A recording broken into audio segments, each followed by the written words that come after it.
Good morning. Today is 16 January 2017 and we are going to discuss the articles of The Hindu. सबसे पहले हम नज़र डाल लेते हैं कौन कौन से आर्टिकल्स आज हम डिस्कस करने जा रहे हैं। ये आर्टिकल है, देखिए, एक बोट एक्सीडेंट हुआ है, 24 लोगों की उसमें जाने गई। गंगा नदी पर यह एक्सीडेंट हुआ पटना के किनारे। तो इससे रिलेटेड क्या क्या इश्यूज हैं हम डिस्कस करेंगे। नीचे का जो आर्टिकल है वो गुजरात टीम ने रणजी ट्रॉफी जीती है, हमारे लिए इंपॉर्टेंट नहीं है। बीच का जो आर्टिकल है, देखिए, ये जूलियन असांज से रिलेटेड है।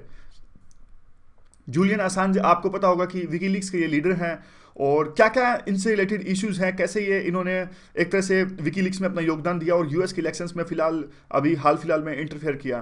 तो यूपीएससी के पर्सपेक्टिव से ज़्यादा इंपॉर्टेंट आर्टिकल ये है नहीं, फिर भी हम इसे थोड़ा सा डिस्कस करेंगे ताकि थोड़ी सी नॉलेज तो हमको मिले। ये आर्टिकल है, देखिए, ये आर्टिकल है जो स्टेट की पॉलिटिक्स से रिलेटेड है, तो हमारे लिए इंपॉर्टेंट नहीं है। ये आर्टिकल है ई सिगरेट से रिलेटेड, काफ़ी इंपॉर्टेंट आर्टिकल है। ई सिगरेट्स का साइंस एंड टेक में भी इसका क्वेश्चन आ सकता है। और उसके बाद में हम दो आर्टिकल्स और डिस्कस करेंगे। वो एक करेंगे, एक इकोनॉमिक्स टाइम्स का आउटकम बजटिंग से रिलेटेड, और दूसरा जो आर्टिकल एक मिंट का बहुत इंपॉर्टेंट आर्टिकल है, water issues in the conflict areas. किस प्रकार के कन्फ्लिक्ट एरियाज में वाटर इश्यूज उभरते हैं, ये आज हमारी सारी डिस्कशन रहेगी। इसके अलावा एथिक्स, देखिए, हम 5 मिनट में डिस्कस नहीं करेंगे। एथिक्स के लिए हम अलग से डिस्कशन स्टार्ट करते हैं कुछ, और मैं जल्द ही इसके बारे में कुछ प्लान बनाता हूँ। क्यों? क्योंकि देखिए, एथिक्स 5 मिनट में डिस्कस, हमारा प्लान तो अच्छा था लेकिन मुमकिन नहीं हो पाता। उन लोगों को ज़्यादा फायदा नहीं हो पाएगा जिन्होंने एथिक्स अभी तक पढ़ा नहीं है बिल्कुल भी। ये 5 मिनट की डिस्कशन उनके लिए ज़्यादा फायदेमंद साबित होती है जिन्होंने एथिक्स एक बार पढ़ रखा है। तो सबके लिए फायदा हो, बल्कि उनके लिए जिन्होंने अभी तक एक बार भी नहीं पढ़ा है, उनके लिए अलग से डिस्कशन स्टार्ट करनी पड़ेगी ताकि ना सिर्फ क्वेश्चन बल्कि कुछ कंसेप्ट भी हम डिस्कस कर सकें। तो उसके बारे में जल्दी कुछ प्लान बनाते हैं। आगे पहले आर्टिकल की यूटिलिटी है क्या, ये देख लीजिए।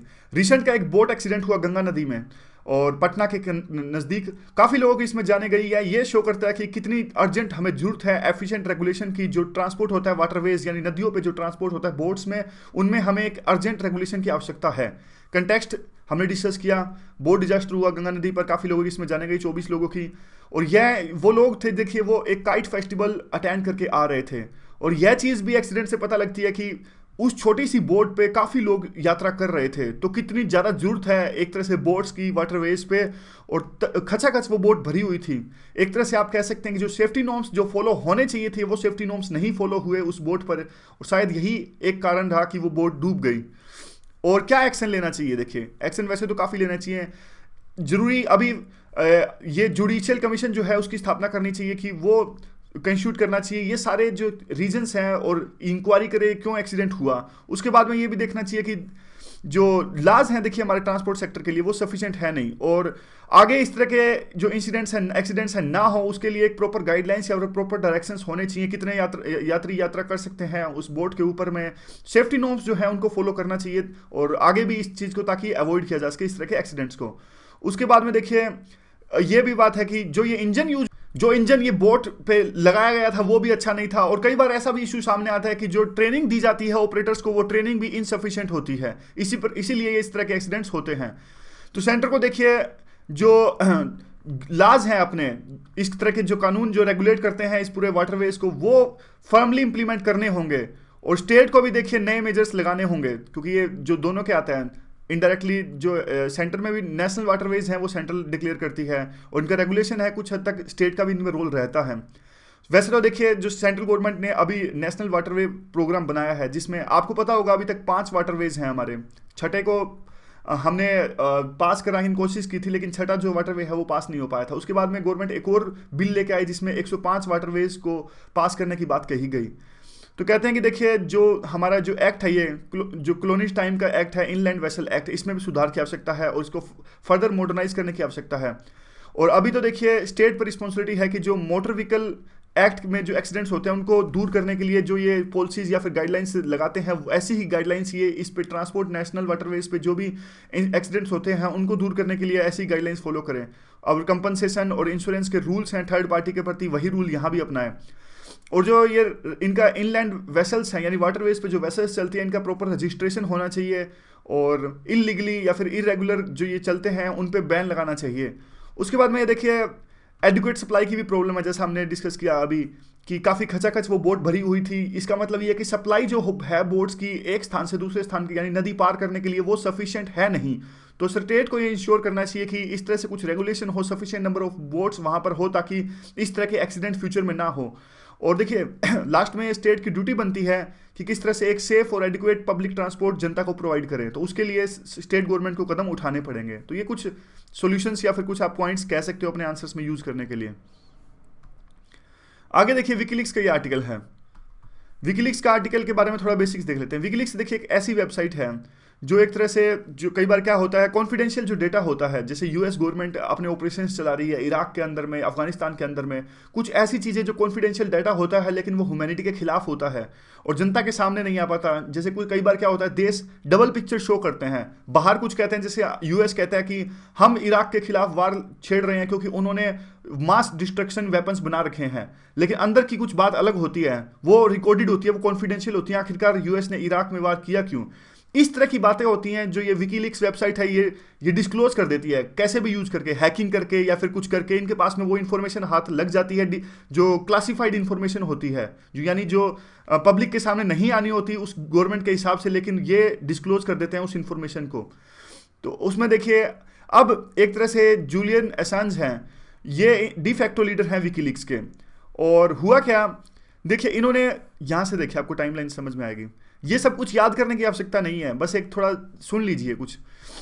2010 में देखिए इन्होंने एक वीडियो जारी करी, किस तरह से बगदाद में एयर स्ट्राइक्स किए गए यूएस के द्वारा, काफ़ी लोगों की जानें उसमें गई, इवन 2 रॉयटर्स के जो एजेंसी है, न्यूज एजेंसी है, उसके भी पत्रकार मारे गए। उसके बाद में ये सारी टाइमलाइन है किस प्रकार से इन्होंने और दूसरे डॉक्यूमेंट्स ये पेश करते गए, अफगानिस्तान में किस प्रकार से यूएस ने गलत किया, और फिर जब देखिए यूएस की भारी बेइज्जती हो गई, इंसल्ट हो गई पूरी दुनिया के सामने की, उनका डबल फेस है वो सामने आ गया दुनिया के, भाई आप कहते कुछ हो करते कुछ हो, आपने इतना कुछ गलत किया, बल्कि आपने भी ह्यूमन राइट्स का वायलेशन किया अफगानिस्तान के अंदर में, आपकी वजह से जाने गई लोगों की। तो क्या हुआ, इन पे देखिए चार्जेस लगाए गए, जूलियन असांज पे रेप के चार्जेस लगाए गए और स्वीडिश अथॉरिटीज ने ये चार्जेस लगाए। और जब देखिए ये चार्जेस पूरे फाइनल हो गए एक तरह से, तब उस टाइम पे ये इंग्लैंड में थे, यूके में थे जूलियन असांज, तो इनके स्वीडन और इंग्लैंड के बीच में एक्स्ट्राडिशन ट्रीटी है, यानी अब स्वीडन ने यूके को कहा कि आपके देश में हमारा मुजरिम है क्योंकि हमारे देश के नेशनल्स ने इन पे रेप का चार्जेस लगाया है, 2 वुमेन ने इन पे रेप का चार्जेस लगाया था, और जब ये यूके में थे, जब केस एकदम फाइनल हो गया था। तो देखिए अब क्या है, फाइनल अभी हुआ नहीं है वैसे वो केस, लेकिन ये सब बारीकियों में जाने की आपको आवश्यकता है नहीं। कहने का मतलब ये है कि स्वीडन ने यूके को कहा कि आप हमारे मुजरिम को पकड़ के दीजिए। इसने क्या किया, जूलियन असांज ने एक इक्वाडोर, यूके के अंदर में एक इक्वाडोर की एम्बेसी है, इक्वाडोर आपको पता होगा एक छोटा सा लैटिन अमेरिकन कंट्री है, तो इन्होंने शरण मांगी, जूलियन असांज ने शरण मांगी इक्वाडोर की एम्बेसी में। तो अब ये 4 साल से जो जूलियन असांज है ये है इक्वाडोर की एम्बेसी में बंद है, और जो वेस्टर्न कंट्रीज हैं इनके पीछे लगी हुई हैं, इवन यूएस, यूके, ये सारी वेस्टर्न कंट्रीज इनके पीछे लगी हुई हैं, और ये 4 साल से एकमात्र जो यूएस के अंदर में इक्वाडोर की एम्बेसी है वहां ही बंद है। ये देखिए यहाँ पे ये प्रेस को संबोधित करते हैं, खिड़की में आके, विंडो में आके ये प्रेस को संबोधित करते हैं यहाँ पे, और नीचे ऑफिसर्स खड़े रहते हैं। तो अब ये आर्टिकल इसी बारे में है कि किस प्रकार से इन्होंने जो यूएस इलेक्शंस में इंटरफेयर किया। अब देखिए और भी जो है चेल्सा मैनिंग, ये भी विकीलीक्स से जुड़े रहे हैं, इन्होंने भी जो यूएस की जो विसल ब्लोअर इनको कहा जाता है, क्योंकि इन्होंने कॉन्फिडेंशियल यूएस के केबल्स को लीक कर दिया था और काफ़ी सच्चाई लोगों के सामने आई थी। एडवर्ड स्नोडन है, ये भी एक तरह के गवर्नमेंट कॉन्ट्रैक्टर थे जिन्होंने काफ़ी मैनुअल्स को लीक कर दिया, और अभी इन्होंने रशिया में शरण ले रखी है, यानी यूएस की अथॉरिटीज इनको भी पकड़ना चाहती है। तो अब देख लेते हैं आगे का आर्टिकल। आर्टिकल क्या है, देखिए आर्टिकल कहता है कि देखिए एक ऐसे व्यक्ति जो 4 साल से एक छोटे से एम्बेसी में बंद है और यूके की, जिसने 4 साल से लाइट भी नहीं देखी, और उस व्यक्ति ने किस प्रकार से यूएस के इलेक्शंस में इंटरफेयर किया, यह काबिल तारीफ है। मतलब ये कुल मिला के सपोर्ट ही कर रहे हैं जूलियन असांज के, जो आर्टिकल इन्होंने लिखा है, और कहते हैं कि ये सारा टाइम इन पे सर्विलेंस रहती है, और इनको कई बार तो देखिए इंटरनेट एक्सेस भी नहीं दी जाती। और फिर किस प्रकार से इन्होंने प्रेसिडेंट इलेक्शन को इफेक्ट किया और कैसे किया, देखिए अमेरिकन जो अथॉरिटीज़ हैं वो आरोप लगा रही हैं रशिया पर कि रशिया के हैकर्स ने हमारी जो डेमोक्रेटिक पार्टी है उनके सिस्टम्स में काफ़ी इंफॉर्मेशन लीक कर दी, जिसने इलेक्शंस के नतीजे को प्रभावित किया। अब कैसे जूलियन असांज का क्या रोल है इसमें, देखिए रशिया के जो हैकर्स थे उन्होंने इंफॉर्मेशन चुराई यूएस के सिस्टम से, और उन्होंने, रशिया के हैकर्स ने वो इंफॉर्मेशन चुरा के दे दी विकीलीक्स को, विकीलीक्स ने वो इंफॉर्मेशन डिस्क्लोज कर दी। विकीलीक्स के डिस्क्लोज करने के बाद में वो पूरी दुनिया के सामने आ गई, और जो हिलेरी क्लिंटन थी डेमोक्रेटिक पार्टी की, उनके जीतने के चांसेस काफ़ी you can say that come हुए, ऐसा कहा जा रहा है। उसके बाद में आर्टिकल में काफ़ी कुछ लिखा हुआ है कि क्लिंटन ने क्या कहा, ट्रंप ने क्या कहा, ओबामा, ये सब चीज़ें हमारे लिए इंपॉर्टेंट है नहीं। और यूएस में देखिए अब इनको जूलियन असांज को एक तरह से विलन के तौर पर दिखाया जा रहा है और कहा जा रहा है कि इन्होंने पुतिन के साथ मिलकर हमारे देश के इलेक्शन को खराब कर दिया, इस प्रकार की बात है, यानी इनको विलन के तौर पर दिखाया जा रहा है अब यूएस मीडिया के द्वारा में। लेकिन अब जो आर्टिकल जिन्होंने लिखा है वो कहते हैं कि जो मीडिया ट्रायल चल रहा है जूलियन असांज का उसमें कोई भी सच्चाई है नहीं। वो कुछ रीजंस भी देते हैं इस बात के। वो कहते हैं कि देखिए यूएस की मीडिया कहती है, यूएस की इंटेलिजेंस से कोट करती है, जबकि यूएस की मीडिया इनको विलेन साबित करने में कोई भी न्यूज़ प्रिंट करती है। तो ये कहते हैं कि यूएस इंटेलिजेंस की किसी भी बात पे विश्वास नहीं किया जा सकता और ये सारे के सारे जो सोर्सेज है वो अनवेरीफाइड हैं। और दूसरा ये कहते हैं कि विकीलीक्स ने पिछले 10 सालों में 10 मिलियन क्लासिफाइड डॉक्यूमेंट्स को रिलीज किया है और सारे के सारे वो डॉक्यूमेंट्स है उनमें सच्चाई है। और लेकिन जिस इंटेलिजेंस की आप बात कर रहे हो, जिन सोर्सेज की आप बात कर रहे हो, उसने तो आज तक इतने झूठ बोले हैं पब्लिक के सामने, इन्होंने बहुत झूठ बोले हैं। और दूसरा, एक तरह से जिन्होंने लोगों को मारा है, इस तरह की इंटेलिजेंस एजेंसीज हैं, काफी वार किए हैं, इनोसेंट पीपल की लाइफ्स इन्होंने ली है, तो इसकी बात पे आप कैसे विश्वास कर सकते हैं? तो एक तो इनका ये आर्ग्यूमेंट है। दूसरी ये बात करते हैं कि देखिए यूएस का तो ट्रैक रिकॉर्ड रहा ही ऐसा है, यूएस ने हिस्ट्री में बहुत सारे कंट्रीज में इंटरफेयर किया है, तो आज यूएस इलेक्शंस के अंदर इंटरफेयर हुआ है तो इसमें गलत ही क्या है? और दूसरी ये बात कहते हैं कि देखिए यहां पे देखिए जूलियन असांज तो साफ साफ कहते हैं कि जो क्लिंटन है वो एक तरह से वार मोंगर है और वो अगर जीत जाती यूएस के लिए तो अच्छा नहीं था, इसलिए मैंने वही किया जो मुझे करना चाहिए था। यहां पे देखिए, अगर देखिए ये कहते हैं कि अगर जो ये हिलेरी क्लिंटन थी अगर ये जीत जाती तो दुनिया के दूसरे हिस्सों में भी वार होता, तो इससे काफी इनोसेंट लोगों की जानें जाती, तो मैंने जो हिलेरी क्लिंटन को हरा के बल्कि एक अच्छा काम किया, लोगों की जानें बचाई हैं, इस प्रकार की इनकी राय है।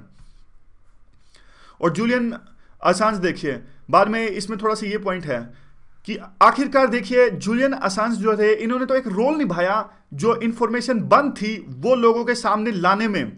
अब देखिए ये बात तो बाद में अलग है ना, अमेरिका के आखिरकार अमेरिका के वोटर्स ने ही तो डिसाइड किया कि वोट देना चाहिए था कि नहीं देना चाहिए, तो इसमें गलत ही क्या है? तो कम से कम जो लीक्स आई हैं, जो विकीलीक्स हुई हैं, जो डिस्क्लोजर हुआ है, उससे तो बल्कि डेमोक्रेसी और ज्यादा स्ट्रेंथन हुई है, लोगों के सामने सच्चाई सामने आई और लोगों ने उसी सच्चाई के बेस पे अपना डिसीजन लिया, अपना वोट दिया यूएस इलेक्शंस में। तो इस तरह की ये बात है। तो ये आर्टिकल था, ज्यादा इंपॉर्टेंट तो था नहीं था, फिर भी जो भी इंपॉर्टेंट था हमने डिस्कस कर ही लिया। आगे देखते हैं, आगे अगला जो आर्टिकल है वो इलेक्ट्रॉनिक सिगरेट्स के बारे में है। तो क्वेश्चन क्या आ सकता है?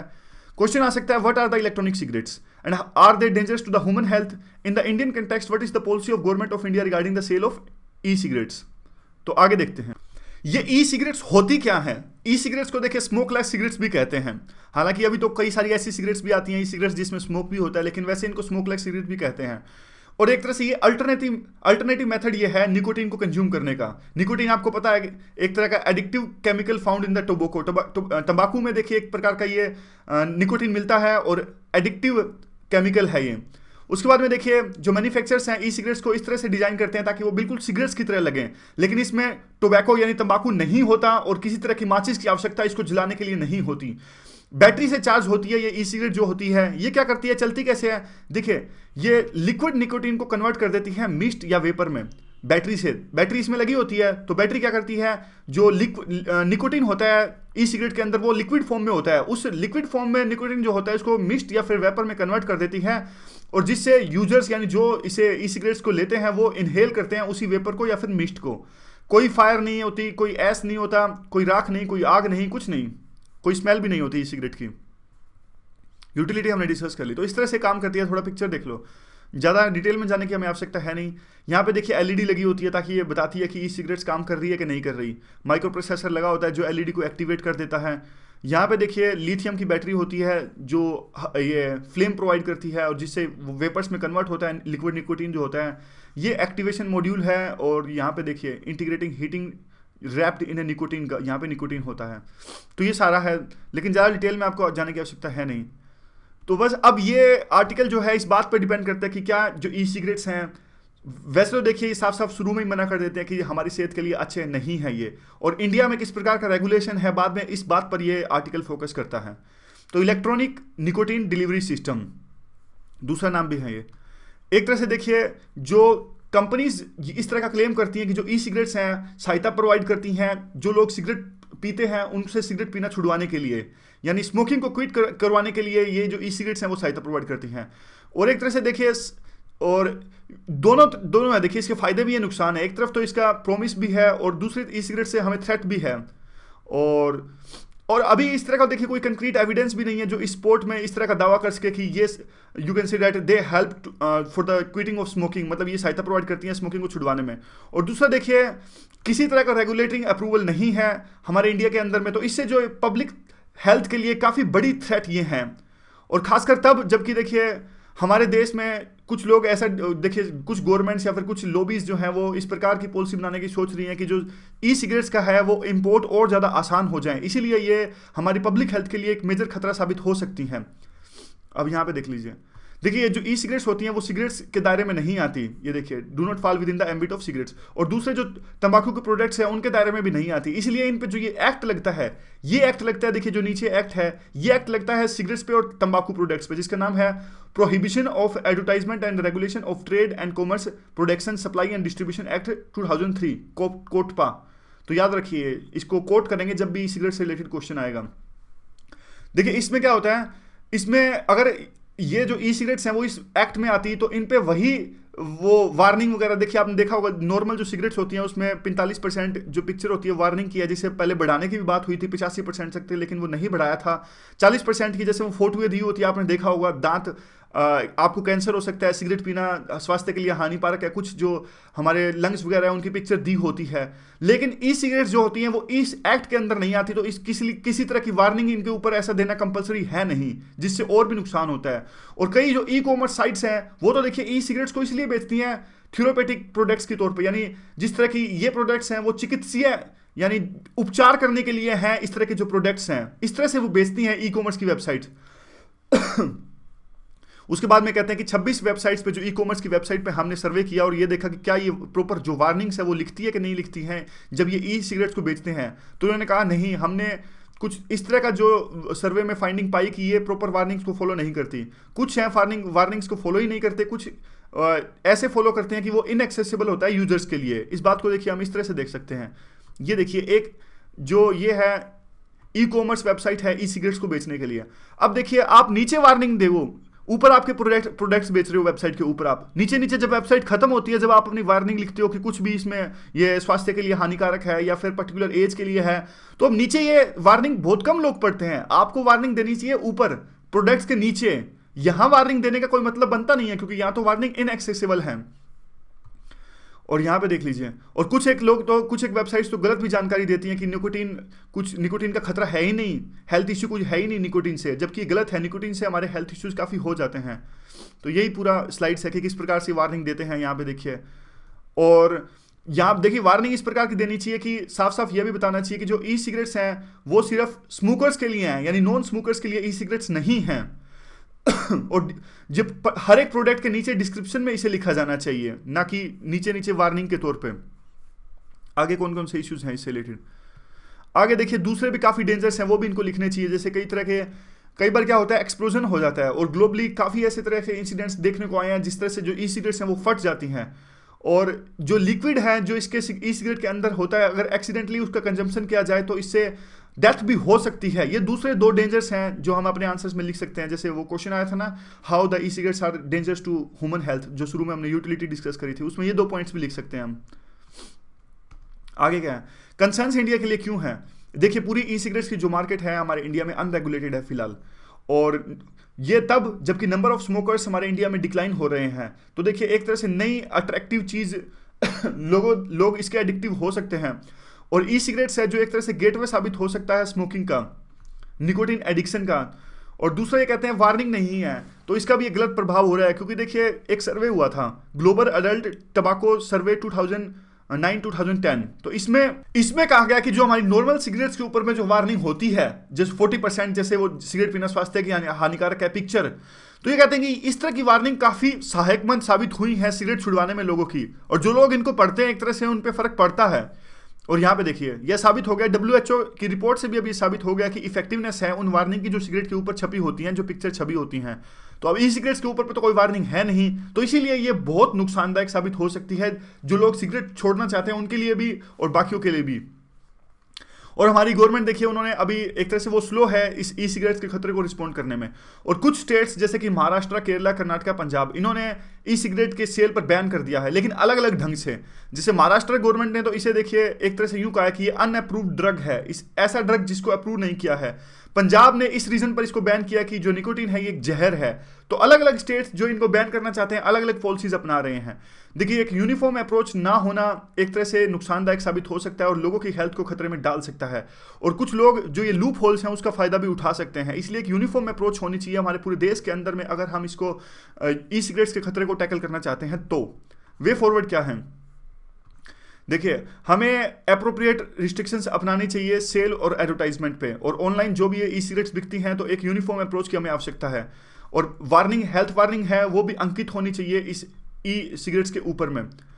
और ताकि देखिए जो अभी रेगुलेटरी वैकम है, यानी किसी प्रकार का रेगुलेटरी मैकेनिज्म नहीं फॉलो किया है ई सिगरेट्स की खरीद फरोख्त से रिलेटेड, तो इस एक प्रकार का प्रॉपर रेगुलेटरी मैकेनिज्म यहाँ पे होना चाहिए।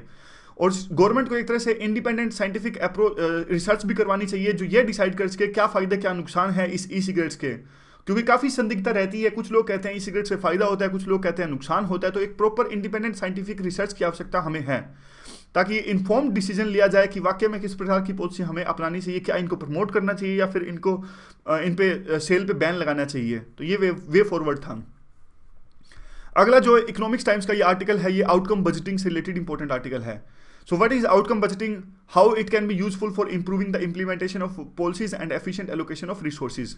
तो देखिए कई बार ऐसा क्वेश्चन आता है, कुछ लोग कहते हैं कि ज़्यादा टाइम की वीडियो हमें नहीं बनानी चाहिए।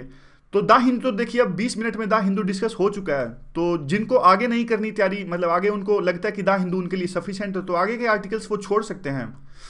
तो आगे देखिए ये कंसर्न्स हैं, ये तो हमने डिस्कस कर लिए थे। आगे है आउटकम बजटिंग से रिलेटेड। देखिए काफ़ी सारी गवर्नमेंट्स काफ़ी चेंज हुई और काफ़ी सारी वो पॉलिसीज गवर्नमेंट चलाती हैं और पब्लिक की जो डिमांड्स हैं उनको कैटर करने के लिए, या फिर सब्सिडी भी देती हैं कई बार वो, और पॉपुलर स्पोर्ट के लिए वो ये स्कीम चलाती हैं। लेकिन आर्टिकल कहता है कि उन स्कीम्स का जो गवर्नमेंट द्वारा चलाई गई है बार बार उनका प्रॉपर इवेल्युएशन नहीं हो पाता, कितना स्कीम से फ़ायदा हुआ, कितना नुकसान हुआ। इस तरह का प्रॉपर जो इवेल्युएशन है वो बहुत ज़रूरी है, जिससे एक्चुअल गवर्नमेंट जो करना चाहती थी वो हो। अब ये कहते हैं देखिए जो स्टेट का, सेंट्रल गवर्नमेंट का जो एक्सपेंडिचर है वो 18 लाख के आसपास है और अभी और भी बढ़ेगा ये। और आउटकम बजटिंग, अब पहले ये देख लीजिए आउटकम बजटिंग होती क्या है। उससे पहले आउटकम बजटिंग देखिए इस प्रकार की बजटिंग होती है, एक एग्जांपल से हम समझने के तौर पे देखते हैं। अब देखिए अब सैनिटेशन के लिए एक मान लीजिए एरिया है, आप कोई भी एरिया मान लीजिए ए एरिया, देख लीजिए यहाँ पे देखिए सैनिटेशन की काफ़ी प्रॉब्लम थी, सैनिटेशन की काफ़ी प्रॉब्लम थी। तो गवर्नमेंट ने सोचा देखिए यहाँ पे अगर हम टॉयलेट्स वगैरह बनवा के देंगे जनता को तो सैनिटेशन की जो प्रॉब्लम है, काफ़ी जो ओपन डेफिकेशन होता है या फिर इस तरह की चीज़ें खत्म हो जाएंगी। अब देखिए अब गवर्नमेंट ने सिर्फ वो टॉयलेट्स बना दिए तो काम खत्म नहीं हुआ। अगर सिर्फ टॉयलेट्स को देखेंगे कि हाँ भाई 550 टॉयलेट्स बनाने थे तो वहाँ पे टॉयलेट्स बन दिए, क्या गवर्नमेंट का काम खत्म हो गया? इस चीज़ को तो कहते हैं आउटपुट बजटिंग। सिर्फ आउटपुट देख रहे हैं हम, टॉयलेट बनाने थे बन गए, हमारा काम खत्म। लेकिन एक होती है आउटकम बजटिंग। आउटकम बजटिंग ये भी देखती है कि क्या टॉयलेट जो बनाए थे क्या वो जनता उसको यूज कर रही है, क्या ओपन डेफिकेशन खत्म हो रही है, क्या जो सैनिटेशन की प्रॉब्लम थी वो खत्म हो रही है। जब ये सब चीजें हम देखते हैं तो उस चीज को कहते हैं आउटकम। ताकि एक्चुअली जो ये चीज देखना, जो गवर्नमेंट का लक्ष्य क्या था, गवर्नमेंट का लक्ष्य था मेन ओपन डेफिकेशन को खत्म करना, गवर्नमेंट का लक्ष्य था सैनिटेशन को इंप्रूव करना, तो क्या वो हो रहा है? जब ये सब चीजें देखते हैं उसको कहते हैं आउटकम बजटिंग। सिर्फ टॉयलेट्स बनाने से काम खत्म नहीं हुआ, एटीट्यूड को भी चेंज करना पड़ेगा। तो एक्चुअल फर्क कितना आया ग्राउंड पे, आगे क्या है देखिए। ये था आउटकम बजटिंग, यहां पे नीचे भी है।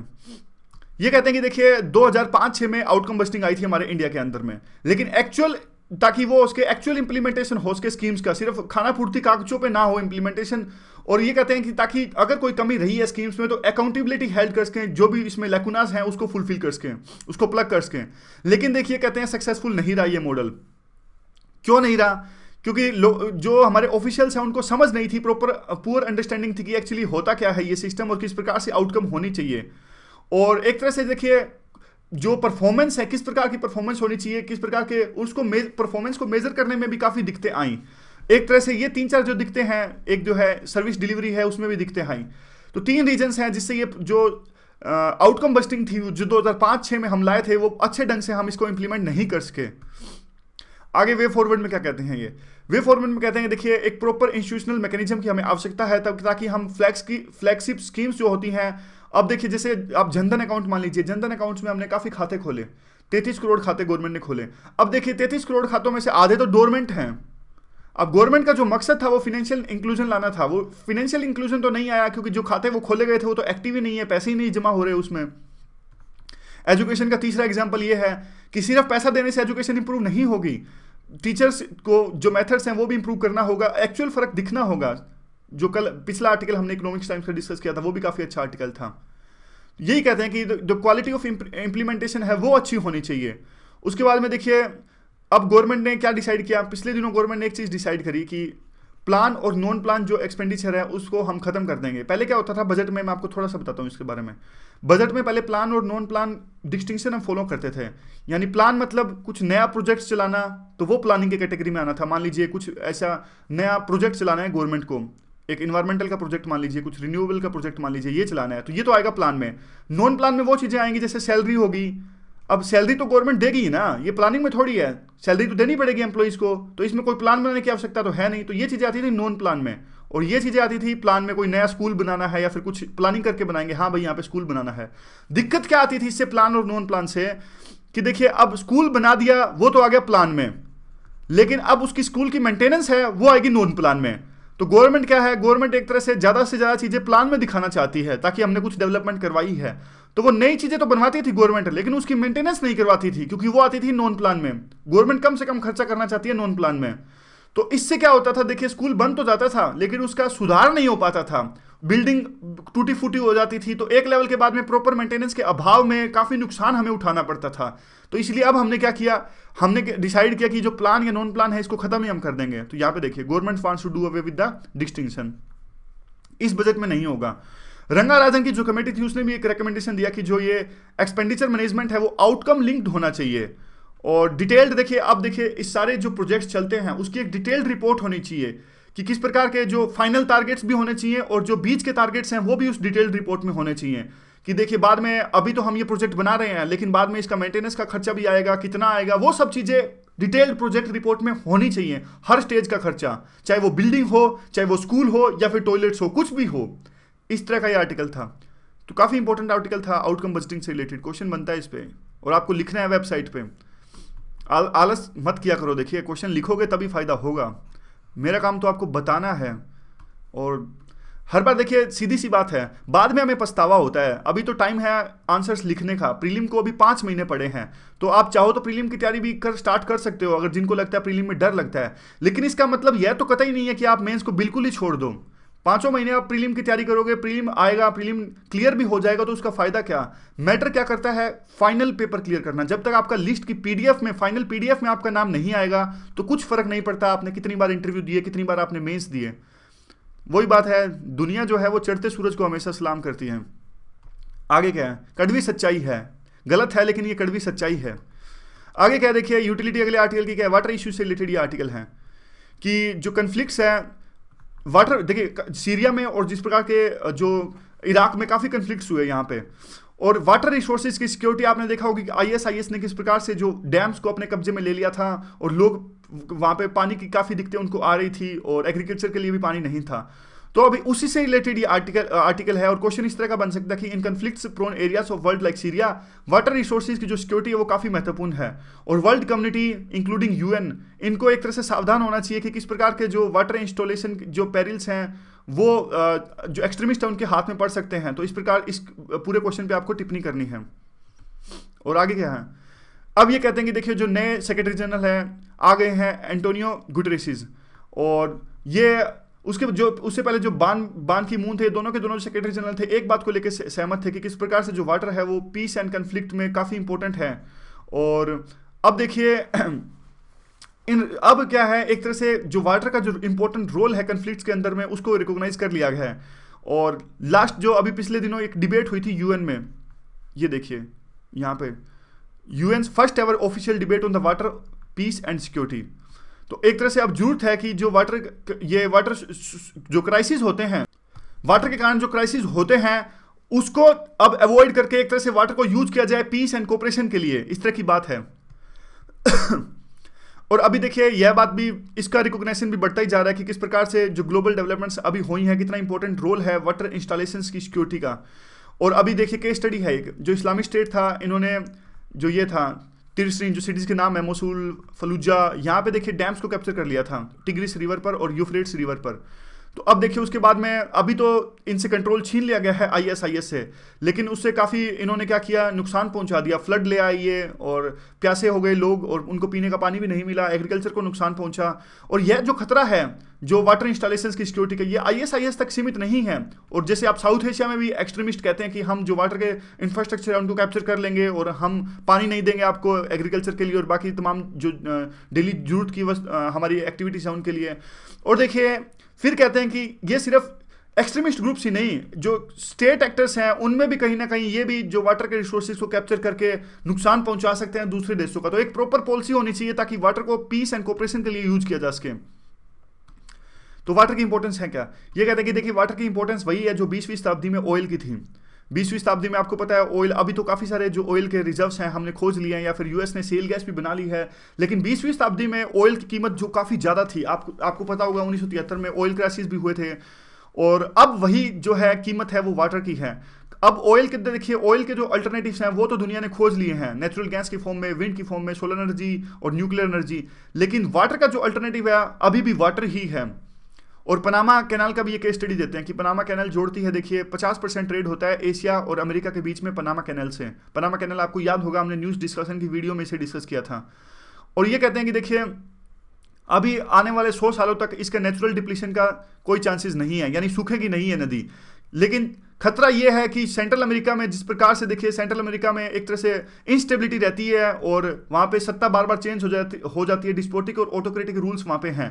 तो सिक्योरिटी क्राइसिस जो सेंट्रल एशिया के अंदर हैं वो इस ट्रेड को नुकसान पहुंचा सकते हैं, जो अभी 50% ट्रेड होता है एशिया और अमेरिका के बीच में। मतलब दूसरा एंगल इन्होंने ऐड किया। एंगल्स अब आपके पास में देखिए, हमारे पास में ऐसी कैपेबिलिटी होनी चाहिए, जैसे ही वो एंगल चेंज करे हमें पता लग जाए कि इन्होंने एंगल चेंज कर लिया है। पहले वो सिक्योरिटी एंगल को दर्शा रहे थे, अब वो सिक्योरिटी के अंदर ही इकोनॉमिक एंगल को बता रहे थे। आगे क्या है, तो हमें अर्जेंट आवश्यकता है कि कंफ्लिक्ट प्रोन एरियाज में जो वाटर रिसोर्सेज हैं और इनके इंस्टॉलेशंस हैं इनको सिक्योरिटी प्रोवाइड की जाए। फिर ये कहते हैं कि देखिए मेडिसिन यानी दवाइयों और फूड पैकेट्स की तरह वाटर को नहीं गिराया जा सकता ऊपर से। और जो यूएन की पीस कीपिंग फोर्सेज हैं वो भी काफ़ी ओवर स्ट्रेस्ड हैं। तो जब भी देखिए कुछ इस प्रकार की इश्यूज आते हैं कि किसी डैम को नुकसान पहुंचता है कंफ्लिक्ट प्रोन एरियाज में, तो international committee of red cross है ये नेगोशिएट करता है सेफ पैसेज के लिए, ताकि जो इस रेड क्रॉस के जो टेक्नीशियन है वहाँ पे जा सके और जो डैमेज हुआ है डैम वगैरह को या फिर रिवर को तो उसको रिपेयर कर सकें। और देखिए आपने देखा होगा जब भी फ्लड आती है तो गवर्नमेंट का रोल कितना ज़्यादा बढ़ जाता है, और कंफ्लिक्ट प्रोन एरियाज में तो कोई गवर्नमेंट होती ही नहीं, तो इस प्रकार की जो रेड क्रॉस जैसी कमेटी है वो सहायता प्रोवाइड करती हैं उस समय में। और लेकिन दिक्कत यह है कि जब भी देखिए कंफ्लिक्ट प्रोन एरियाज में डैम वगैरह टूट जाते हैं तो उनके पासेज के लिए, यानी वो जाएं वहाँ पे और वहाँ पे ठीक करें इसको, उनके सेफ पासेज के लिए काफ़ी दिक्कतें आती हैं और एक लॉन्ग और कम्बरसम प्रोसेस हैं। तो उस चीज़ के सोल्यूशन के लिए एक समाधान ये देते हैं कि जो ग्रेट पावर्स है लाइक यूएस और रशिया, इनको क्या करना चाहिए, एक शॉर्ट टर्म सीज फायर स्थापित करना चाहिए ताकि जो जल्दी से जो टेक्नीशियन है वहाँ पे जा सकें और रिपेयर कर सकें जो भी नुकसान हुआ है। और आगे क्या है, आगे वे फॉरवर्ड है। देखिए ये कहते हैं देखिए जो वाटर है वो एक तरह से स्ट्रेटेजिक रिसोर्स है ह्यूमैनिटी का, और हमें एक रेजोल्यूशन अडॉप्ट करना चाहिए जिससे कि वाटर रिसोर्सेज को प्रोटेक्ट किया जा सके और वाटर की जो इंस्टॉलेशन है उसको भी प्रोटेक्ट किया जा सके। हमें एक ऐसे ही रेजोल्यूशन लाने की आवश्यकता है जिसका नाम है 2286। ये लाया गया था हमने पिछले मई में, जिस प्रकार से हमने उसमें यह डिसाइड किया था कि जो मेडिकल फैसिलिटीज़ हैं आर्म कन्फ्लिक्ट्स में उसको किस प्रकार से एक तरह से संरक्षण प्रोवाइड करने की आवश्यकता हमें है, उसी प्रकार का रेजोल्यूशन हमें वाटर के कंटेक्स्ट में भी लाना होगा। ये पूरा का पूरा आर्टिकल था। तो जैसा हमने डिसाइड किया एथिक्स के लिए हम कुछ अलग से जो स्ट्रेटेजी डिस्कस हम करेंगे कि पूरी की पूरी वीडियो में हम एथिक्स के कंसेप्ट्स भी डिस्कस करके ना सिर्फ क्वेश्चन से, तो अलग से इसके बारे में हम कुछ प्लान करते हैं। तो आज के डिस्कशन में बस इतना ही। Thank you very much for discussion.